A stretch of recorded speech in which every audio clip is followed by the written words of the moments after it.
As mentioned, my name is Joe Baker. I'm an enrolled member of the Delaware Tribe of Indians, co-founder and executive director of Lenape Center here in Manhattan, which was created in 2009 to push back against our erasure in our ancestral homeland.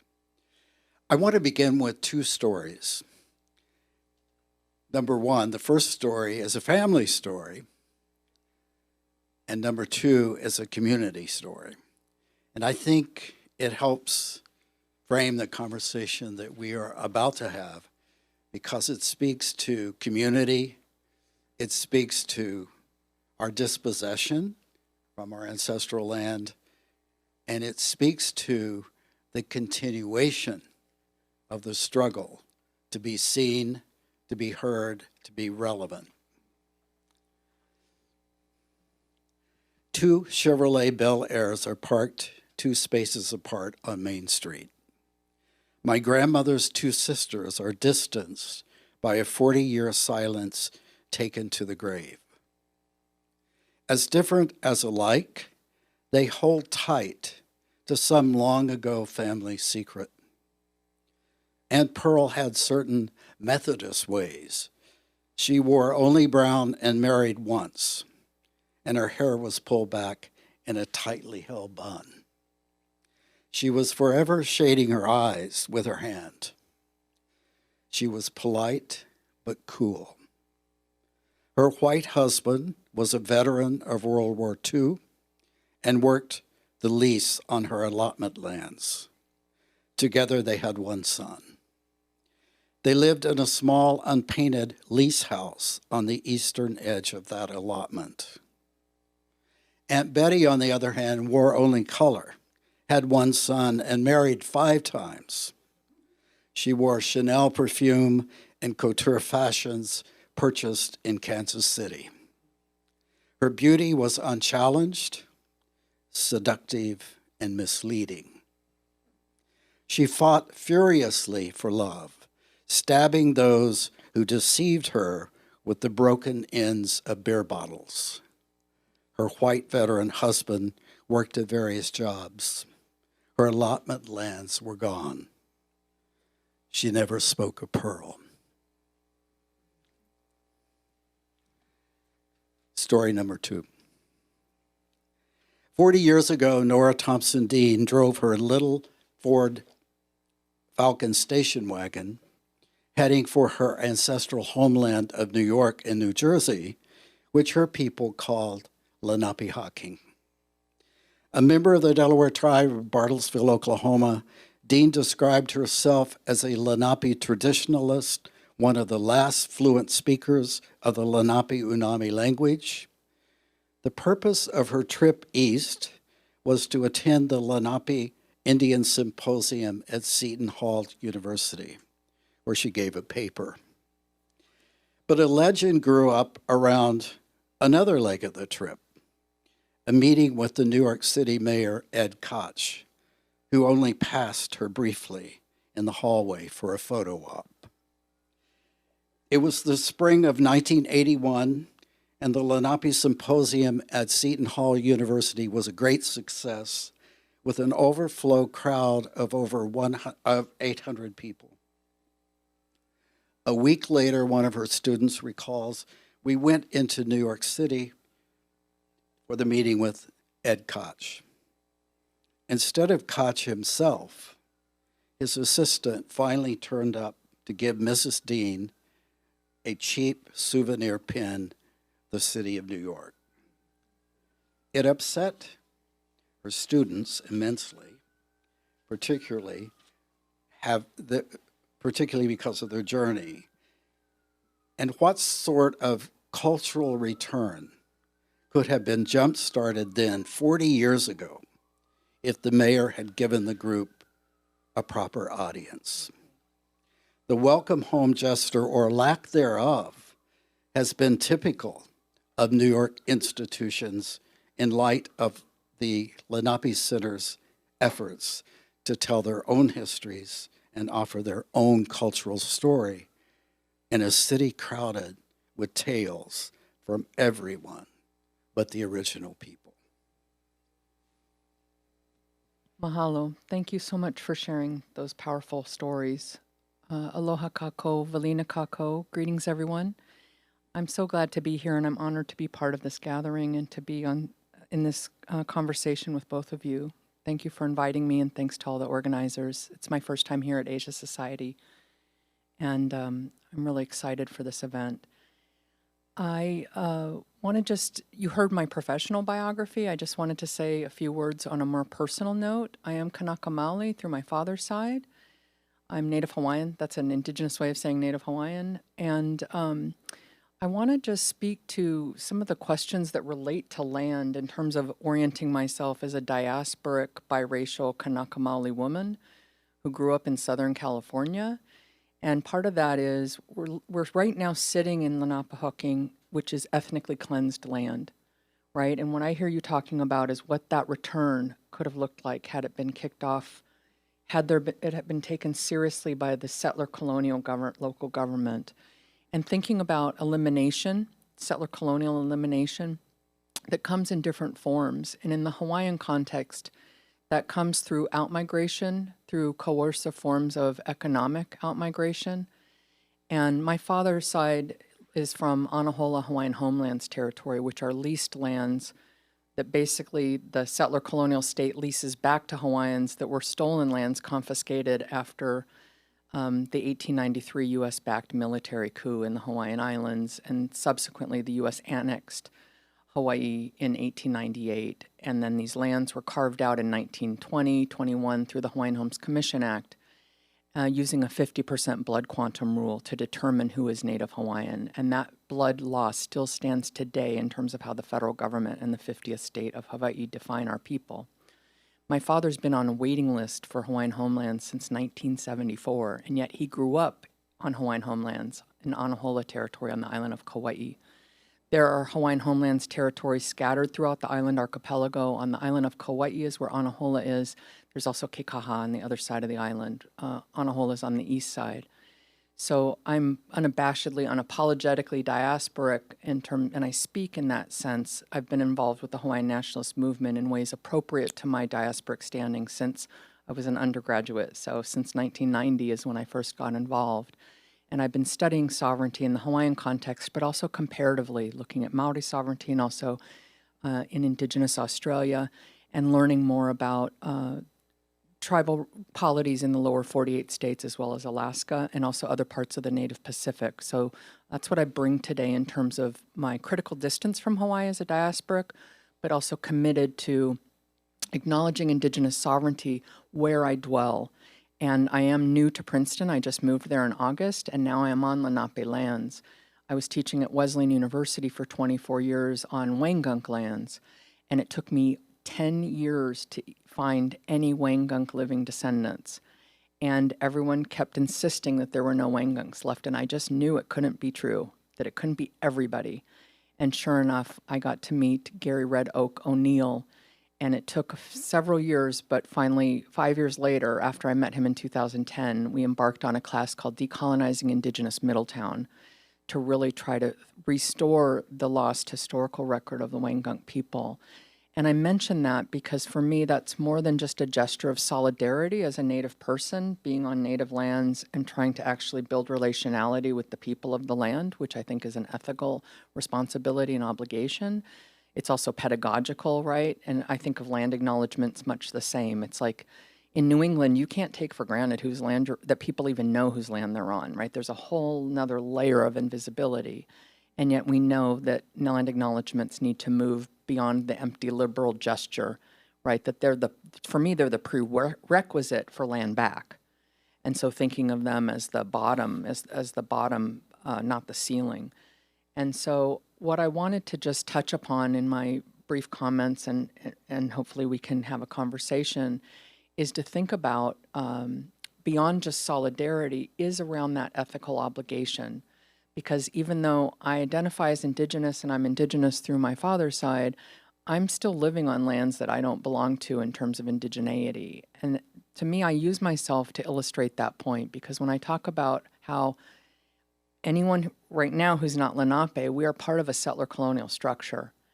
And often people get tripped up on that because they hear settler colonial and they say, I'm not a settler because I'm not a colonizer. And then it sort of devolves into the individual, whether they're good or bad, right? Instead of understanding how we're implicated, just like none of us are outside of capitalism. It doesn't mean that we're all imbricated in it in the same way. And I think of settler colonial structures in much the same way, right? A war refugee is not the same as a slave descendant, is not the same as a moneyed wasp, is not the same as a colonial migrant, is not the same as an indigenous subject living away from their homeland, right? We know that there's difference around indigeneity, race, ethnicity, debility, nationality, religion, sexuality, all of those axes of social difference, and yet we are not outside of that settler colonial structure.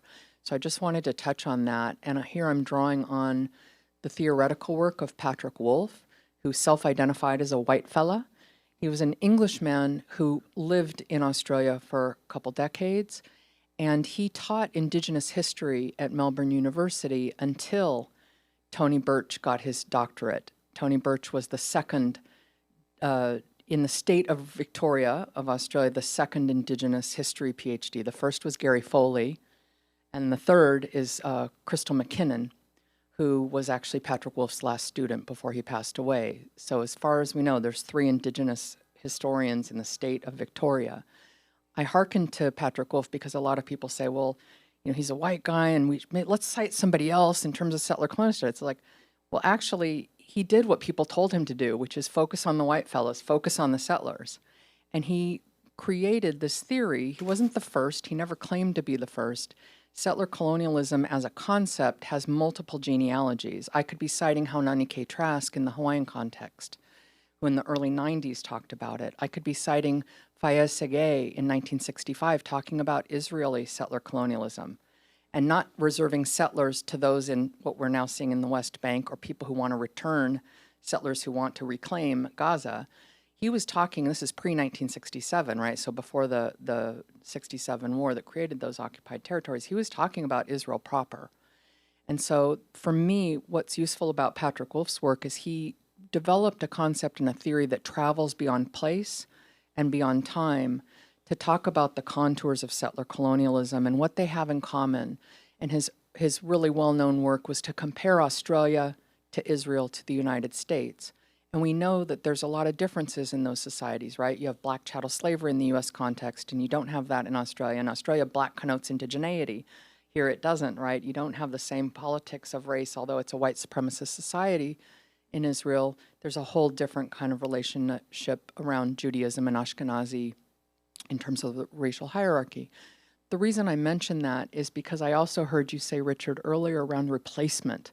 And that's such a key part of Patrick Wolfe's theory. He talked about settler colonialism as not just a colony that has settlers. So he wouldn't have, you know, South Africa has settlers. Algeria had settlers, right? He would say settler colonialism, the way he theorized it was to say that it's a land-centered project, a land-centered political project where settlers want the land that's already inhabited. And Inhibited. That's right. Freudian slip, as though, right? In order to entirely eliminate the indigenous people and replace them entirely, right? That's different than South Africa, where maybe they had aspirations at one point, but eventually you had a white minority that was very happy to oppress a black majority, right? French colonizers, absolute massacres, genocidal violence, but not necessarily setting out to entirely replace the Arab population there, right? That's really different. And the way that he illustrated that theory was to compare, say, the English in North America to the English in India or South Asia, right? That you can have different kinds of colonial processes.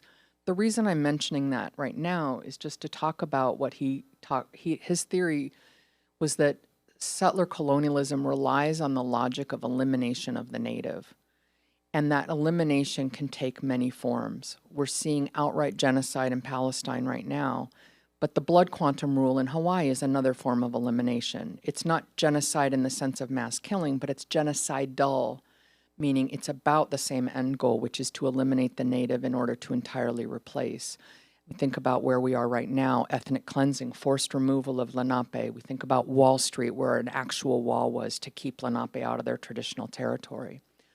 So part of what I think is so incredible about this work and the earlier dialogue that we just heard between you and Megan, is really about, you said pushing back, and you just said it in your comments about pushing back on erasure.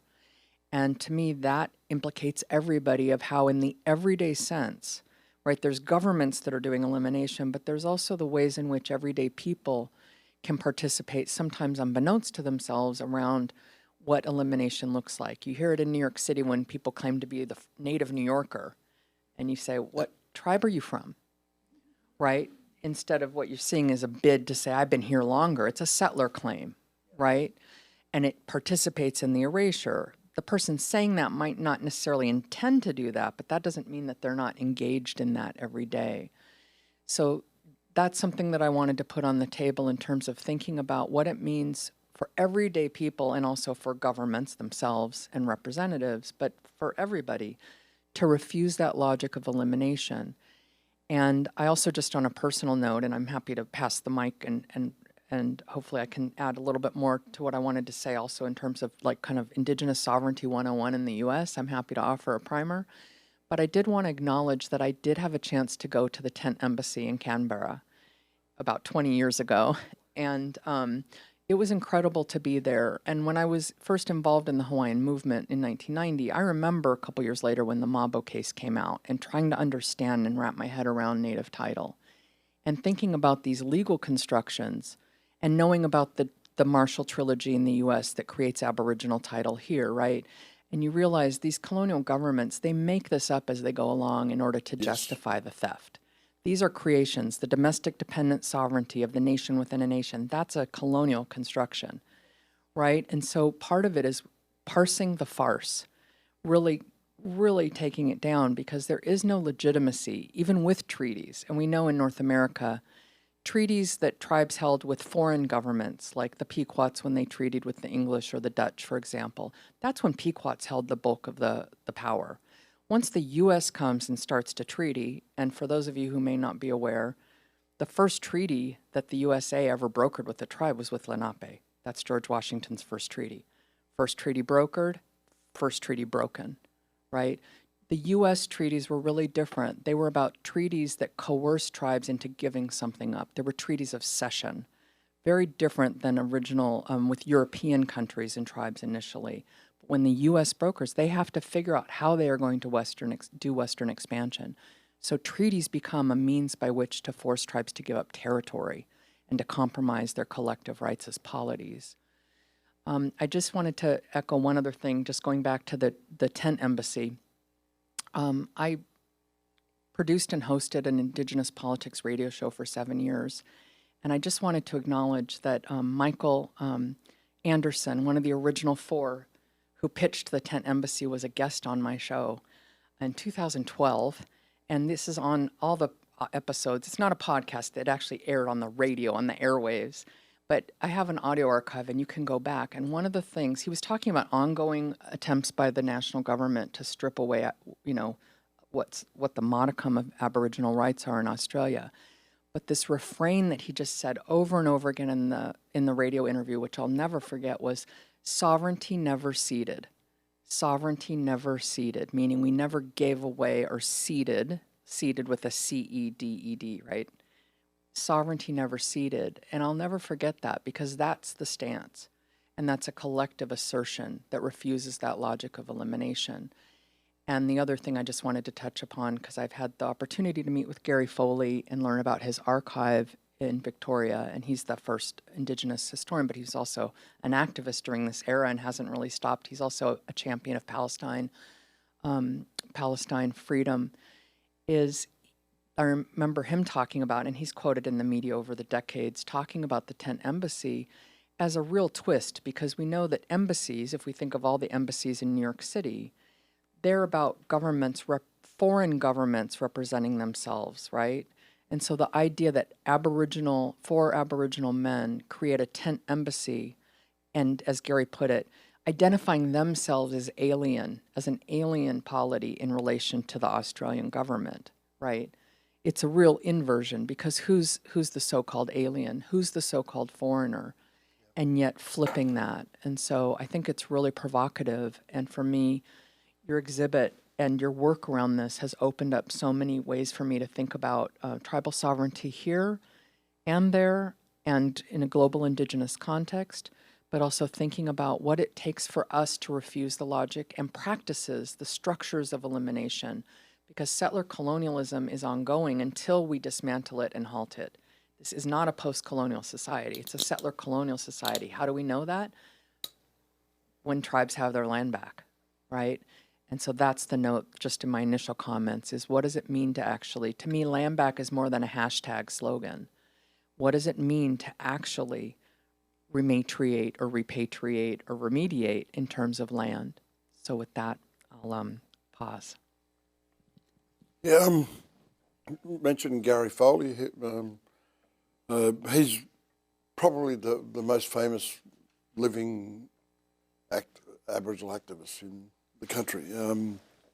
He was my first guest at my first embassy, which I set up as a tribute to not only to the first tent embassy, but at the time, the young people around Australia were setting up tent embassies, to discuss the issues that they wanted to address in their cities, and even the country towns were doing it. So I thought it was phenomenal that this was happening, and that they managed to get sovereignty on the table. Like we tried to get sovereignty on the table to even begin talking about treaties, which I was never a real fan of, knowing, the ability for them to be, broken. So I've never been a fan of treaties, but we got to have Foley spoke so brilliantly that day. It was really memorable. I think so. I think all the invitations that I got to all these places around the world, some of that came from that first thing. I think where Foley spoke so eloquently. Yeah. Yep. Leading into you, Joe, this is what the capital of capitalism, and the Lenape, well, I didn't even know about the Lenape, not very long ago, So, the erasure, had obviously begun, before the last century. So, just I'm a bit in awe of how where are the Lenape now? Well, let's talk about that, because I've got so many things. You've brought up so many important issues. This issue of erasure being ongoing and continuous, and a reality that permeates every day in our societies in this country. But let's look at the history of my people, the Lenape, and that removal began in 1609 with the arrival of the Dutch here in Manhattan. Lenapehoking is a territory we have to remember is a vast territory, beginning just south of the Catskills, moving all along the Hudson River Valley, including the island of Manhattan, a piece of Delaware, the state of Delaware, all of present-day New Jersey, 40 miles into Connecticut, across the river, and eastern Pennsylvania. A vast territory that encountered the first impact of colonization beginning in 1609. By 1626, many of our communities have been devastated by disease, by massacres, and the last Lenape village that we know of here on this island was located in present-day Inwood Hill Park. In the very early 1700s, the chief of that village actually resided at, I love this, 95th and Park Avenue. There were 7 forced removals from ancestral land, each moving us further and further west. From these lands to Ohio, Ohio to Indiana, Indiana to Missouri, Missouri to Kansas, which was our last Federal Reserve in and around Lawrence, Kansas. And my family in 1876 were moved from that reserve, the Simon White Turkey family, into Indian Territory. And that's where we reside today. But our numbers, and we're known as the main body of Lenape, those people who stayed together unbroken throughout all of these removals, with their culture, with their language. We numbered 900 people, about 25 families. That loss is unfathomable, and it can be described in no other way than genocide.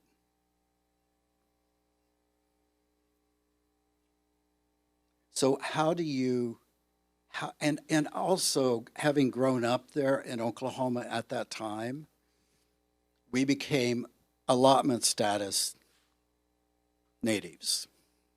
So the Simon White Turkey family, my collective family, became owners of a little over 600 acres of non-contiguous lands in northeastern Oklahoma, which all became oil-producing lands. My grandmother was murdered, poisoned, in 1924 for access to her allotment. My uncle was murdered in 1934, again in another attempt to access that allotment. My family, my sister and I, have inherited what remains of that allotment, which is about 40 acres, which is now in farmland. But I don't know, it's so personal, I get emotional when I talk about it, but I think it's important to begin to understand what really happened here. And let's fast forward right up to recent history a month ago. The National Museum of the American Indian hosted an event, and that was the launch of Future 400 by the government of the Netherlands to celebrate the Dutch discovery of New York. Russell Shorto, the curator, actually pointed to a letter by Peter Scoggin saying this is proof of the purchase of Manhattan. This Future 400 anniversary, which is to roll out in this city over the next 2 years, is in full production. The King and Queen of the Netherlands have been visiting New York, promoting this event. There are many partners within the cultural organizations within the city of New York to celebrate this, what they call entrepreneurial experience. And they have gone so far as to say, we are here to define the future of New York City. This to me is like just startling. Like, what in the hell is happening? And it's happening right now. Right now. So these old, so often people think about colonization in terms of old history, right? It happened long ago. The Lenape, and the other thing I want to say quickly is that there is a philosophy in the city of New York, which I call the big tent philosophy. And that, we are, and it's true, We are people of many nations who live and reside and work within this great city, which I think is a great city, New York. But that does not diminish the importance of recognizing the original people, the first people.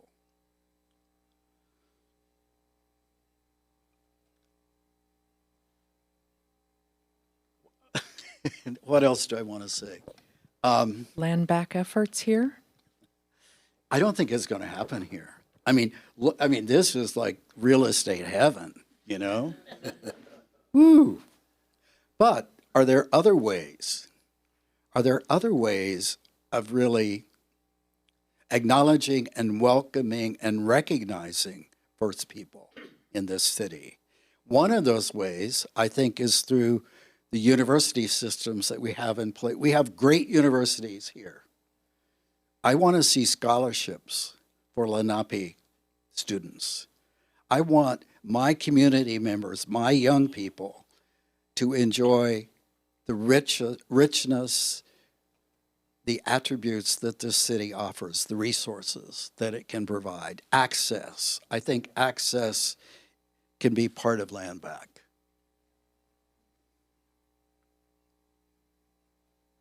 Yeah, sure. Well, the NYU is the largest landholder in this city, you know, so they could give a bit of land back. So Columbia University. Columbia's the second. Yeah. So. And Columbia University was the King's College, you know, founded by the British, the first university. Right. And also Columbia University has a faculty of over 4,000. It has one Native American faculty member, tenured faculty member. It's shameful. And now I'm an adjunct at Columbia teaching one course in the School of Public Health. There's a lot of work that needs to happen. Yeah, sure.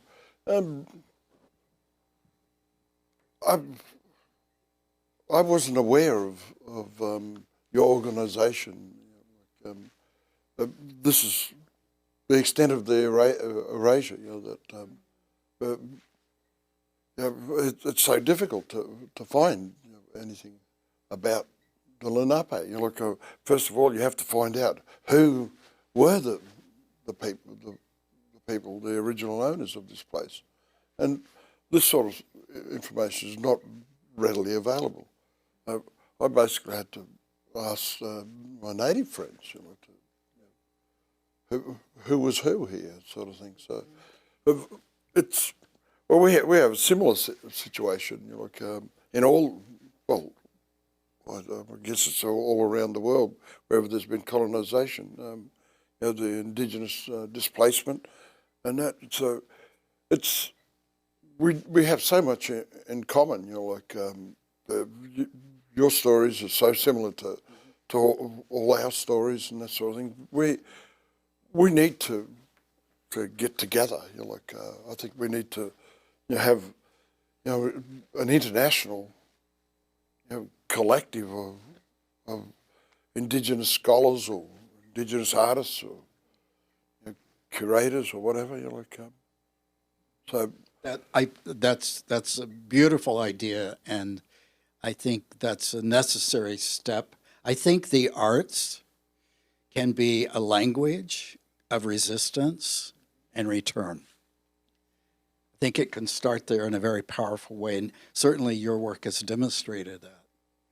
We have much to learn from one another, and we have ahead of us the hard work. I see my work today at this stage of my life as hopefully creating a platform, which I think you would agree with, for future generations, because it's not going to be done in my lifetime. You know, it's going to take the next generation to make some further steps toward a more equitable and fair future. Also regarding your comment about, you know, the unknown Lenape. Our history has been so thoroughly scoured from this place, the territory. I know when we started Lenape Center in 2009, you never heard Lenape mentioned in the city of New York. Never would you hear anyone speak of the Lenape.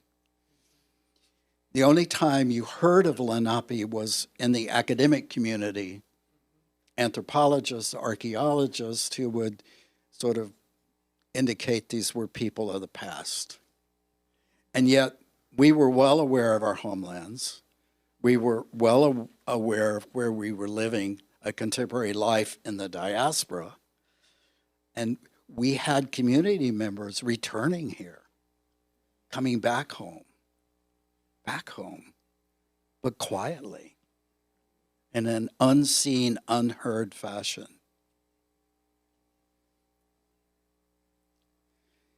I think it's changed in recent years. I think within the last 5 years, there's a much broader public consciousness of Lenape.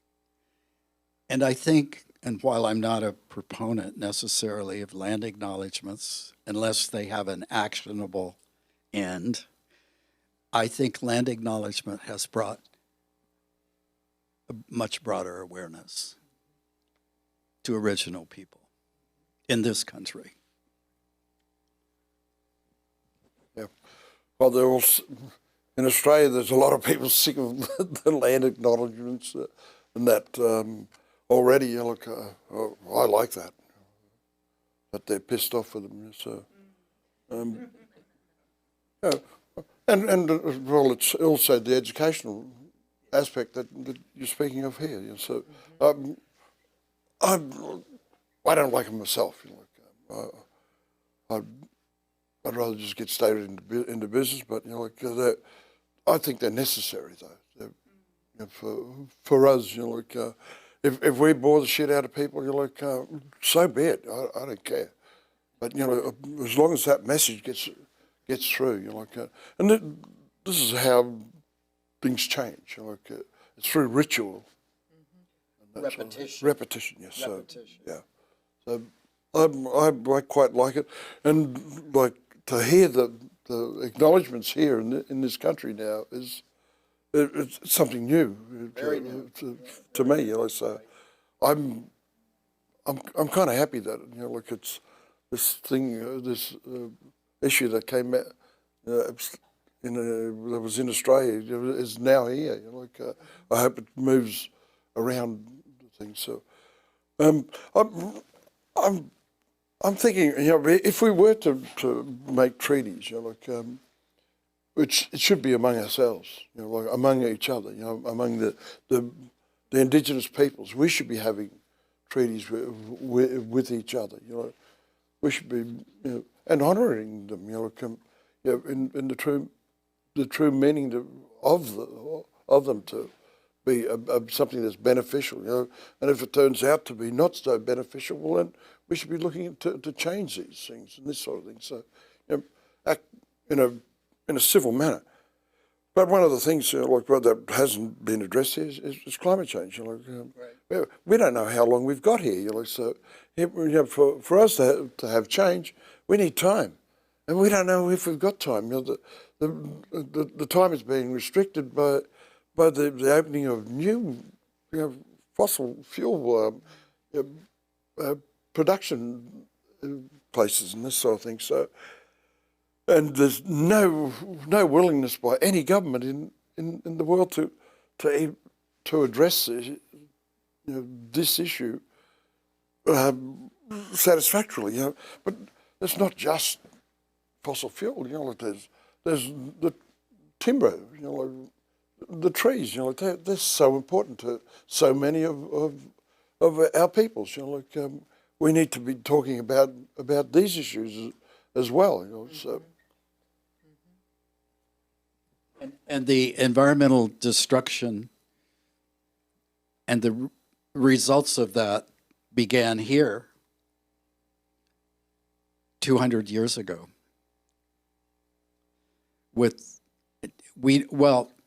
Actually, we know within the first 200 years of occupation by the colonists, 90% of the old growth forest was cut. Wow. That timber, that resource was a commodity. Yeah. And it was shipped back to Europe. And what we know, Indigenous people know, is that when you disrupt, I mean, it's not just trees No. that fall. It's all of those systems that are interdependent. The air, the water, the animals, all are in a symbiotic relationship as we are in relationship with all those other things. That was disrupted immediately, and slowly and progressively into the future we find ourselves today. And with a new political system being formed before our very eyes, we all face an uncertain future, and time is critical. I might also jump in just to say that thinking about all the land back cases that are sweeping across North America, a lot of them are stipulated that they need to be tied to environmental remediation. So that's one thing that's happening. There is a string attached in a lot of those cases. In other cases, you've got tribes compelled to actually buy their land back. But I wanted to hearken to something else, because you talked about tuition, you talked about land back being about more than land or beyond land, and that's how I understand the campaign that's sweeping. One of the main activist hubs is Indian Collective, NDN Collective, and they make it really clear that land back is beyond land. It's about all those resources that go, because if you think about all the social ills that Indigenous people as individuals and peoples as collective polities endure, all the different indexes that show being at the bottom of the barrel, as Megan put it, and as you were talking about earlier, those issues all stem arguably from land dispossession. That's the core root issue. And again, land is the centerpiece of settler colonialism. That's different than extracting resources and sending them back to a mother country. That doesn't mean that settler colonialism isn't also extractive. We know that from pipelines. Settler colonialism can also be extractive. It's not extraction that sets it apart from other kinds of colonialism, like, the East India Trade Company in Manhattan. It's where the resource is going, right? So England and India, those resources were being channeled back to the motherland. But once the settlers start to encroach here, they keep those resources going, and then they eventually cut ties with the colonial metropole, or so-called Mother England. So I just wanted to kind of lift up the work. I'm not with Indian Collective. I just want to highlight some of the key players in this in terms of the political field, and also thinking about the return. And you talked about the history of Lenape being scoured. That word is so vivid because that's what settler colonialism as a practice is all about. Settler colonial processes are about covering the tracks. That's why the erasure of Lenape is so pervasive and it's hard to find, and you've got to go digging. That's why in central Connecticut, where I lived for 10 years before I could figure out even whose land I was on. I mean, I called city council and they thought I was being an antagonist just by asking the question.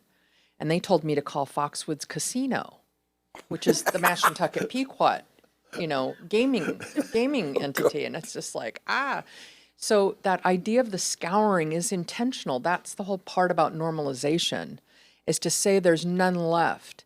And then if you start to actually produce the kind of structures of erasure, well, how much blood quantum do they have? Or are they mixed race with African descent or English descent?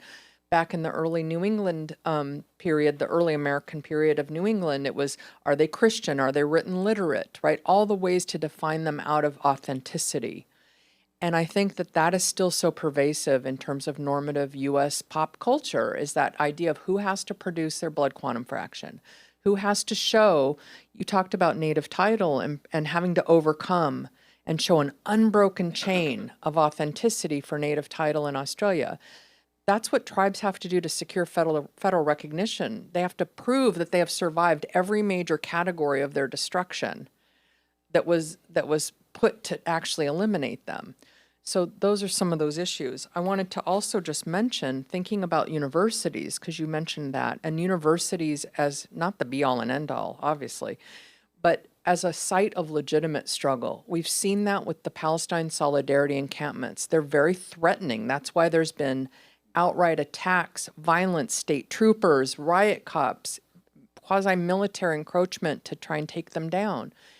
We can also think about what universities throughout this expansive territory, the homelands of the Lenape that cover that swath, as you mentioned, from south of the Catskills all the way down to parts of Delaware into Connecticut and all throughout New Jersey and most of New York, right, is what are just universities? There's other entities, other institutions, but just thinking for a minute of how many colleges and universities sit on Lenape territory. And what does an ethical obligation to the Lenape people look like? And what does that mean with tribes that are arguably exiled, right? You could say absentee tribes. And I was saying earlier, absentee makes it sound like they kind of like went missing, like they're MIA. And it's like, no, it's like it's exiled. Sure, you can have individual Lenape and you can have groups of Lenape here, but as tribal polities, there's the forced removal. That's the ethnic cleansing. To me, that means that institutions like Princeton University, NYU, Columbia, what does it mean to think about diplomacy and doing business with the tribal leaders, even though we're looking at them in one in Wisconsin and two in Oklahoma, right? You mentioned Indian Territory earlier, and I wasn't sure if people know that was pre-Oklahoma was Indian Territory. And you have over 30 tribes forcibly removed to what was then Indian Territory on the promise that they would have their own nation state. And again, another lie, right? And that becomes Oklahoma. Liar. Right. So there's that. I just, I think in terms of universities, part of it is to actually do an assessment of the ways in which universities and other institutions, I'm just starting with universities and colleges, have many of the oldest ones played a direct role in the dispossession, right? And that's not just in Lenape territory. If you look at Minnesota, the University of Minnesota, there's the Truth Report, and it's an acronym. They found that the original Board of Regents had a direct hand in land expropriation and genocidal policies of the tribes there, right? And you have the Dakota exiled in their own homelands. So thinking about what that means for the early schools like Princeton, like Rutgers, right, like Columbia, to think about what that looks like. We need study, we need research, and we need restitution. And that includes land back. It must include land back. Yeah, well, we have the most powerful nation on earth. That's who you're dealing with, who you have to negotiate with. It's basically where we will have to take whatever it is that they give us. And it'll be way less than what we ask for, what we demand. So we better make good use of this thing.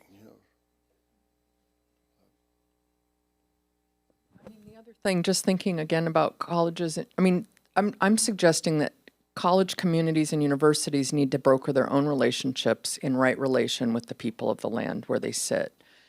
I mean, at this point, colleges and universities, arguably on the Lenape territory, if they have any connection at all to Lenape, it's through the repatriation of human remains, if that, right? So what does it mean that the time that they might engage Lenape individuals is to actually return their ancestors to them?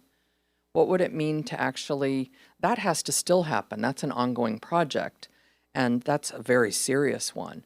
But what does that mean to really rethink about these institutions having a debt and an obligation, and to actually start to have their own Native Affairs offices and rethink the way they do daily business in a settler colonial society, and to understand that as ongoing, right?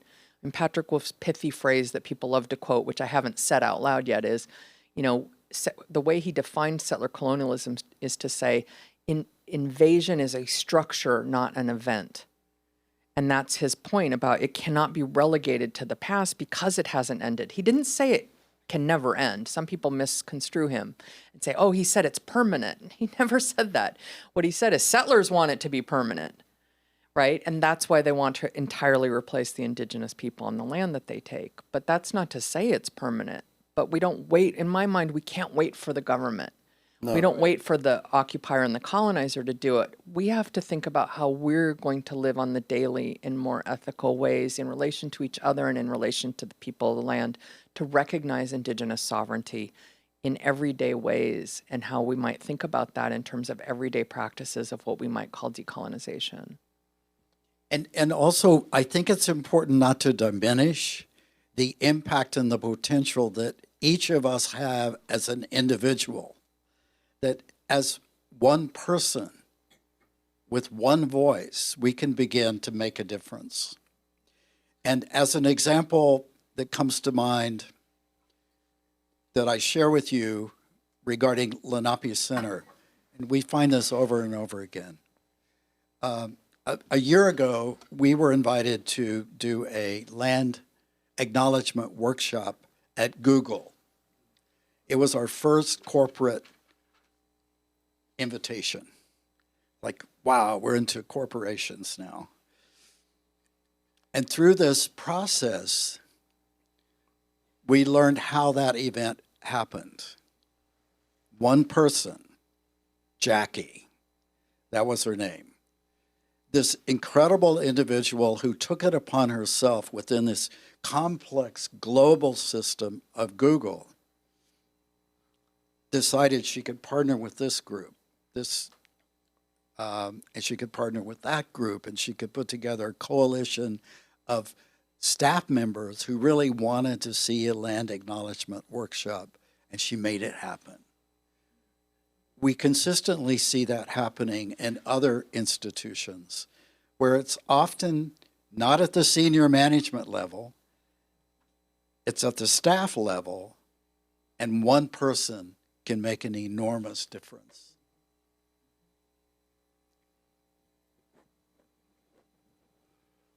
Oh, any questions?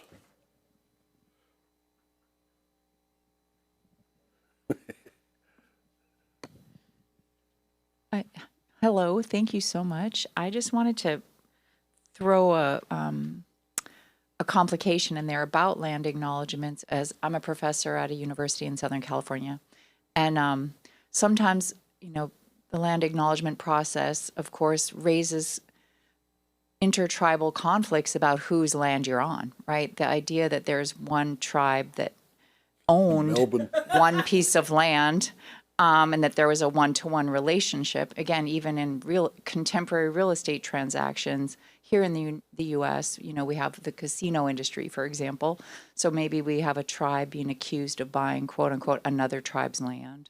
So it becomes complicated even for people who want to do the right thing, right? As that disagreement about whose land you're on by contemporary peoples. So I just wanted to say that, I think that happens quite a bit, and that does then put fear into well-meaning people who don't know what they're getting into. So I wanted to know if you've experienced that and or how that's addressed in other communities. Oh, well, like there's, similar sort of relationships, all through our communities, where certain people don't get to or disagree with these things. So we have these disputes in Australia, and like the longest running one that I can think of is in Melbourne, and they seem to have worked something out. There's just an ongoing requirement that if you want to solve a problem, you've got to talk to people. So, and you've got to talk with each other, not at each other, and just work out how to move forward. That's it's really on us, to be doing that. I think I think that's also weaponized because it's not our fault that these things happen. And sometimes institutions or individuals will use that as an excuse to put it in the too hard basket. When really it's, communities and relationship building is things that we can all do. But if it's instantly dismissed to, put in that basket, that just instantly makes it harder. And yeah. Yeah, it's very difficult, to find the boundaries, the boundaries that are written there by the white people, by the anthropologists, are sometimes not right. So these issues have to be discussed. And it is weaponized. People will invite the wrong guy or girl, to do these things. So, we just have to be mindful of that and try to avoid these situations, by actually talking with each other. There's so little for us to be fighting over. If I could just add something just to highlight an example of that I'm aware of. I mean, just to go back to the Wangunk example, even if somebody wanted to, right now, Gary Red Oak O'Neill, who I've been working with, and just this summer, we launched a Wangunk Studies working group and it's a sort of a big tent to bring people who are community scholars, academics, because there's such a paucity of secondary scholarship and even a really, really slim archival record of primary documents related to them. When I did that class, Decolonizing Indigenous Middletown, we partnered, it was a service learning course, and we partnered with the Middlesex County Historical Society, thinking we'd be digging through the Historical Society and see what we could dig up. There was a manila folder as thick as my pinky nail, and it said Native Americans, and it didn't have anything related to Wangunk. It was on surrounding tribes. And so then the students were looking at the town records and trying to find it. And by the end of the class, they said, Prof, we probably should rename this class Searching for Indigenous Middletown rather than Decolonizing Indigenous Middletown. They ended up collectively writing the first Wikipedia entry on Wangunk.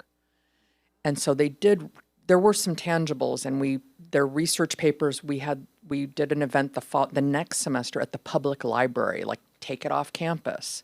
You had people from senior citizens' homes around the outskirts bussing in, just like, what?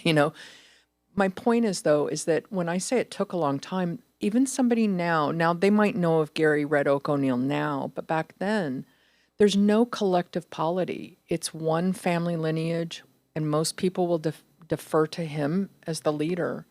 And so even for somebody who wants to engage Wangunk, there's no website with a phone number.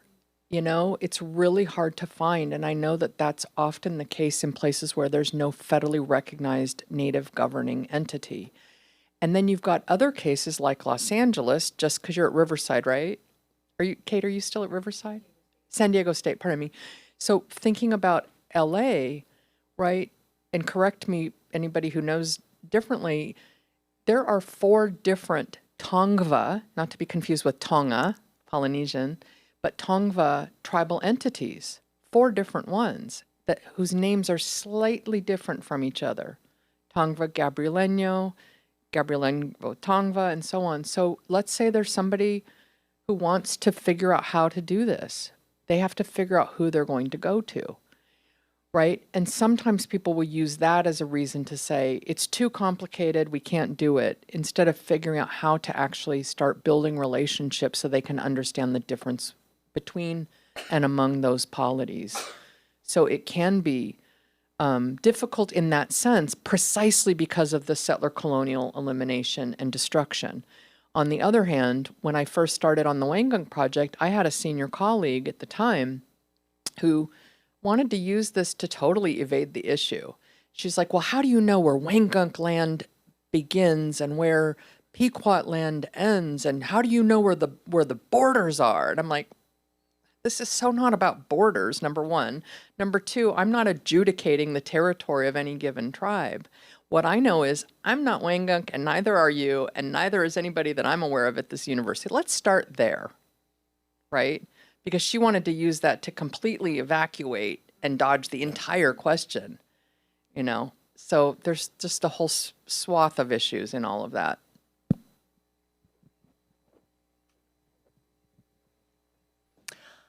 Hi, sort of connecting this whole conversation to some other pieces. When I think about at universities and public institutions already, before we have the new president or the president returning again, when I think of states like Florida, where if you teach at a public university, it's illegal to mention, it's illegal to give a land acknowledgement, it's illegal to talk about decolonization, and the diabolically clever way that things like human rights law and processes have been flipped to say that if you mention decolonization, you're implying that there's something wrong with colonization, which is anti-American and should not be supported by the US government.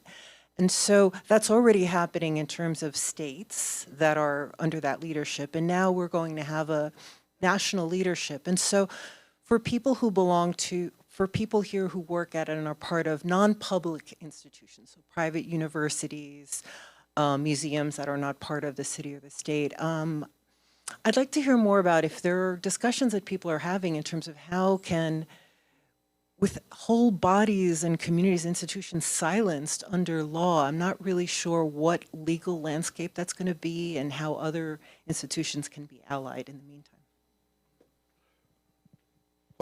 I think we have to assert those rights, those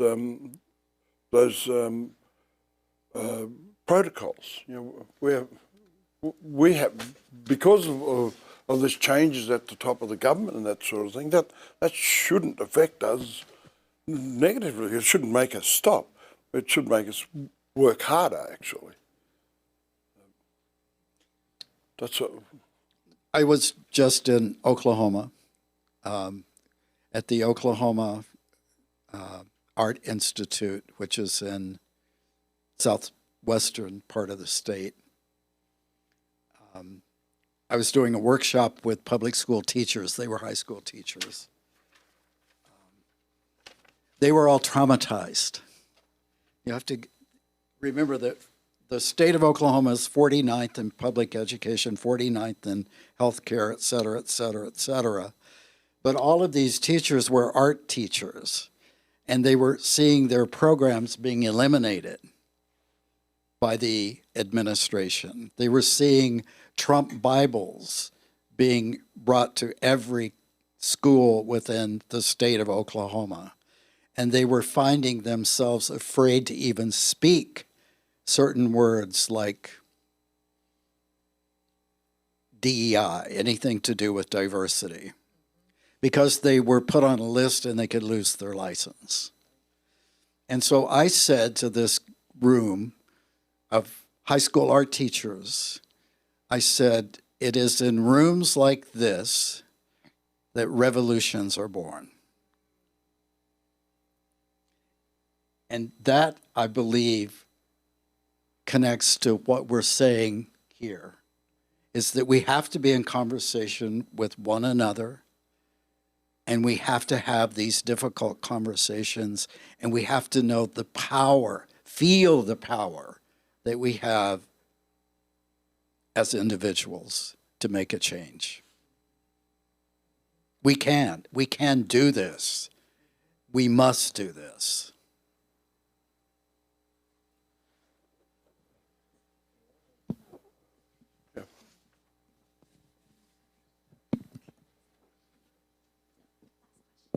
I'm curious, at the Museum of the American Indian, is it possible that none of the donors, none of the stakeholders, nobody protested? I can't speak to that. I can say that the National Museum of the American Indian here in Lower Manhattan, in its 26-year history, has never organized a Lenape exhibition. I can say that the National Museum of the American Indian has in its education section labels that really supports this narrative that between the Dutch and Lenape, well, it says literally, New York has always been good for business. And then it indicates that the Dutch and Lenape had a mutually beneficial trade arrangement.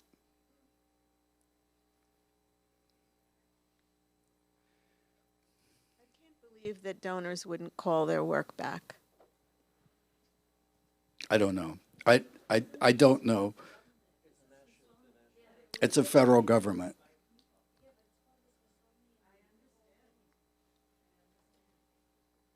I can say that the only Smithsonian institution that has opened its arms to the Lenape is the Cooper Hewitt Museum, and applause to them. I encourage each and every one of you to see the exhibit, Making Home, the triennial design exhibit at the Smithsonian. It's a very courageous exhibit, and we are the welcome installation within that system, that museum. It opened last week, yeah.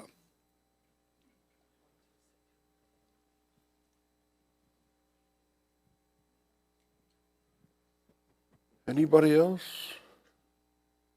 We're being shut down. There's a lady down the back there. No, just have one more.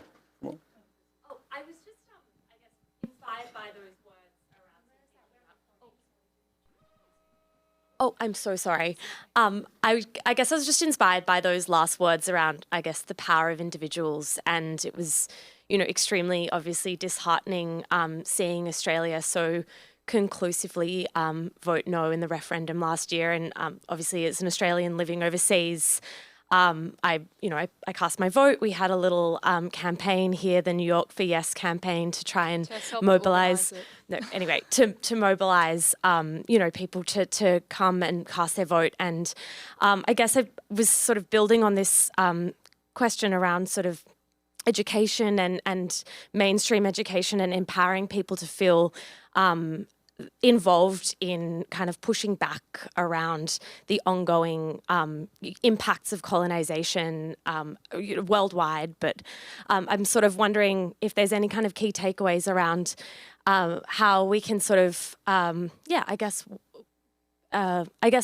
actions for people to take here on Lenape land, and to stand in solidarity with the work that you're doing, and I guess I'm thinking around sort of engagement with academic institutions, and that is just one pathway, but also, conversations with people just around town, and wondering what the sort of grassroots pieces of the puzzle that we can sort of work on might be. I think encouraging institutions like the Asia Society here today to create these opportunities for us to come together and to be in conversation, to be in the same room. Think of this as the kitchen table, where we can just, as on a human scale, have a conversation. Our society is a transactional society. We've sort of forgotten the human element. We're looking, we put that card in, we get immediate results. And these things are complicated, and in many ways we're fragile. We have to be tender, and we have to be also strong, but we have to be in conversation. So hats off and thank you to the Asia Society for doing this.